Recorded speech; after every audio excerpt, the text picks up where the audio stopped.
it moving. Like but the news cycle's so crazy. It's like even with comedy, like dropping a special ain't special anymore. Like you trend for maybe a day on Netflix, and it depends then it's on like, who yo, you cool, are. Stranger Thing cartoon, click. Right. You know, it's like you're.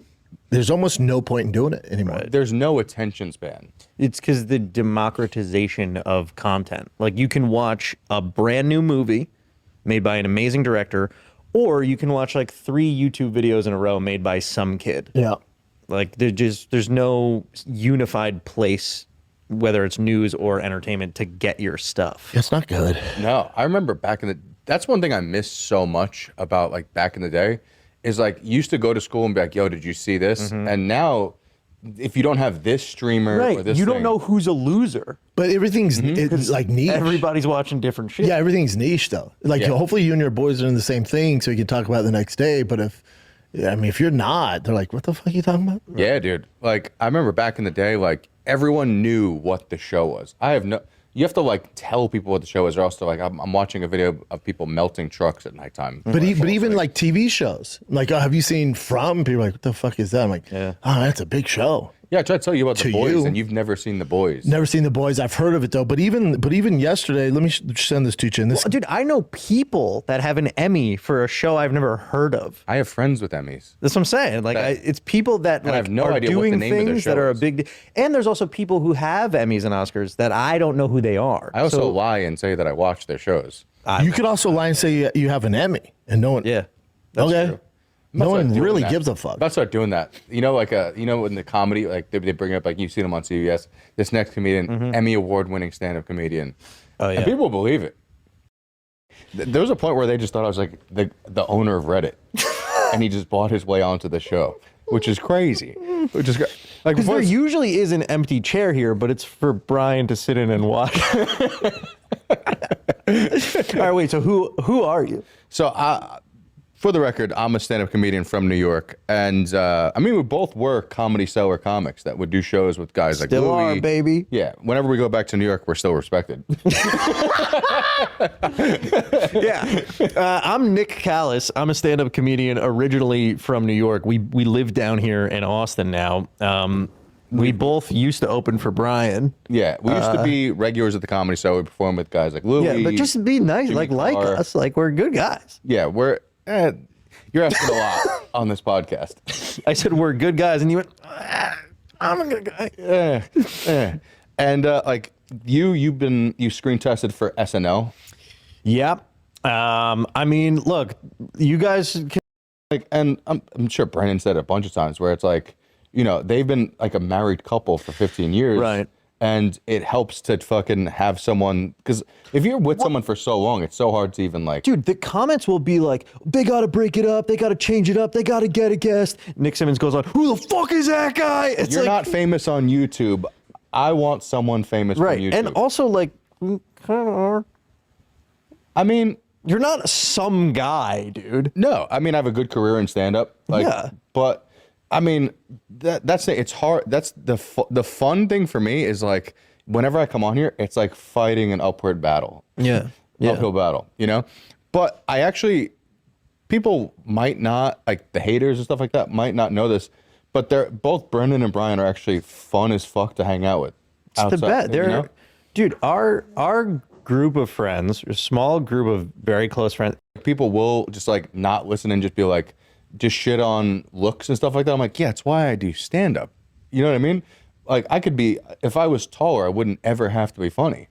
This is why I had to become this. Right. This is why I'm making up. This was why I'm jacked. It's because I'm making up for so many things. Well, dude, I don't know. I mean, I don't want to like put too much of a highlight on it because there are like a lot of cool people that are like, oh, I saw you on that. Because I did it one time, and we played this song from that musical artist Guillermo Delerno, who I think is really great, up and coming. But you know, then there are people who like get in the comments and they'll be like, this fucking sucked or whatever, and it's like, I wouldn't personally, if I don't like something, if we go see a flick and then we leave in the parking lot on the way from the theater to the car, we'll make jokes about the movie, but to like the director needs to know that I, Nick Callis, hated this is like insane to me. I've actually never left a comment on a video. Even if I don't like it, to me, I don't know what that is. Yeah, the most I've ever done is like I'll be watching like an anime video and then this is hilarious. One time I was watching a video about Naruto and I see the top comment is a debate about if one character could beat another character, and I felt inclined to go, I don't think you're thinking about that. And then it was Nico White. This comedian Nico White was defending one of the characters, and it's like, I'll do that. Like, that's my interest. But I'm not going to go like, the maker of this video is a piece of shit. He's got small feet. Like, it's crazy. Well, we're still talking about me here. We can talk about other people. Well, you shouldn't have made that video. Yeah. I mean, what's crazy about this podcast is it started like an ecosystem. Yeah. Let's get into it. Like, what's pretty crazy is like Brendan actually puts food on people's tables. Like, could you imagine? I couldn't imagine what it must be like. Imagine creating a video, and then you have to explain to your friends where your source of income comes from. Dude, there are kids that they have like it's like parent what is it, career day for your dad, and you gotta go, one kid's like, my dad's a firefighter, and then another kid comes in, he's like, my dad makes videos if Brendan says something dumb. And there's days he gets home and he's like, Dad, I'm hungry, and he's like, Brendan hasn't said anything dumb, I don't know what to do. It's basically like it's like Real Housewives for men. Dude, yes. I just think like, to even do the job, you got to love the podcast. Dude, you couldn't pay me to listen to 2 or 3 hours of something I hate to then criticize in hopes that other people who hate the same thing will enjoy watching me hate. What are you doing? Get a job. I will give credit to people who show their face on the video. I mean, it's literally the least you could do. Otherwise, you're just throwing stones and hiding your hand. It's crazy. I just I couldn't see something that I didn't like enough where I went, I have to weekly make a video. Because also, what's the game plan? You make them stop, and now you can't make money? No, well, that's the thing, is that if you make videos about how the fighter and the kid sucks, you want one of two things. There's only two things you could possibly want. You want Brendan to give you a kiss on the lips, or Brendan Schaub left his podcast early and decided to let Brian Callen's openers, his new co-host, by the way, go off on the haters.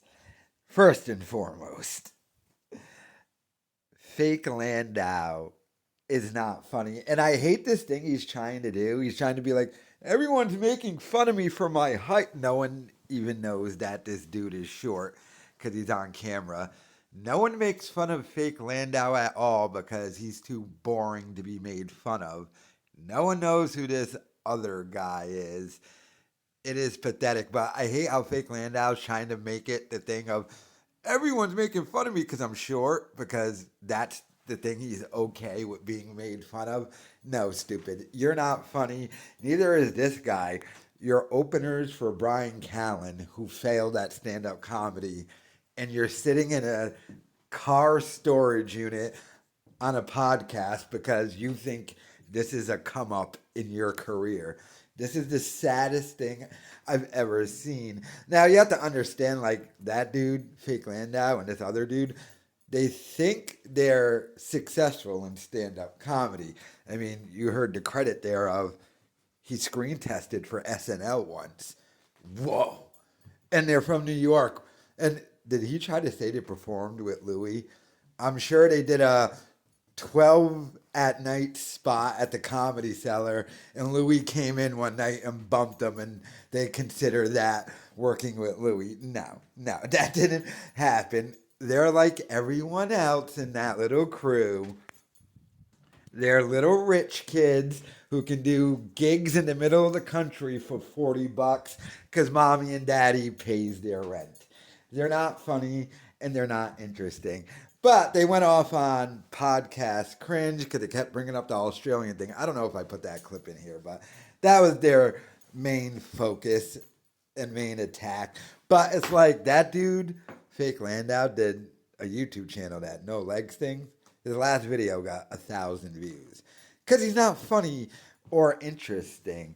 But the whole thing is just sad and pathetic. But why would we listen to dudes who we're more successful than? That I hate it when people who are less successful than you try to give you advice. Like they're trying to give YouTubers advice on how to do YouTube while sitting in a storage unit because the guy they work for fumbled every bag possible and is going broke.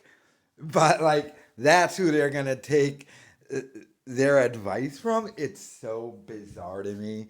It's so weird to me. These guys are just not funny in any way, shape, or form. I also love this argument that they keep making up. When Brendan Schaub goes away, how are you going to make money? Who are you going to talk about? Wait, was that Opie who said that? Or Kumia? Or Stuttering? Oh, wait. You're one of many who have made that statement. I can just tell you from my end, and I know from everyone else who does this type of content, their end, we get way more views talking about other people, not Schaub. We could just drop Joe Rogan and Burt Kreischer videos. If Schaub, something happened to him tomorrow, we could just trash Wes Watson. Hell, I got way more views talking about Akash Singh's dumb wife. Like, dude, we shit on Schaub because it's just funny too. And he can't take it, which is why he sued me and lost. So don't ever get it. He feeds a lot of people. You need him. No, which is why when he is completely done, it's going to be a great celebration. And then me and everyone else will move on and never remember who he was. And then he'll come begging. And these guys would come begging for us to talk about them again. You don't think Opie tries to get my attention? God, what happened to that guy? Why didn't you talk about me anymore?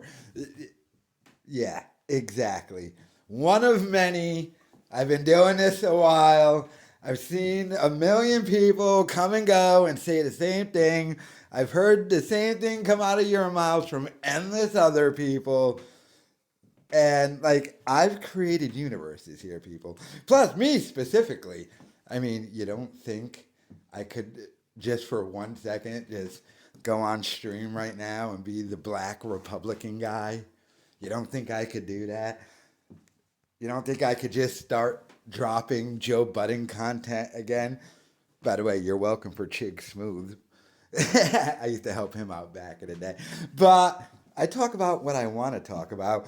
And since Brendan Schaub sued me and lost but appealed, I literally have to think about Brendan Schaub every day because he's involved in my life every day because I have to sit around and wait for the decision of the appeal.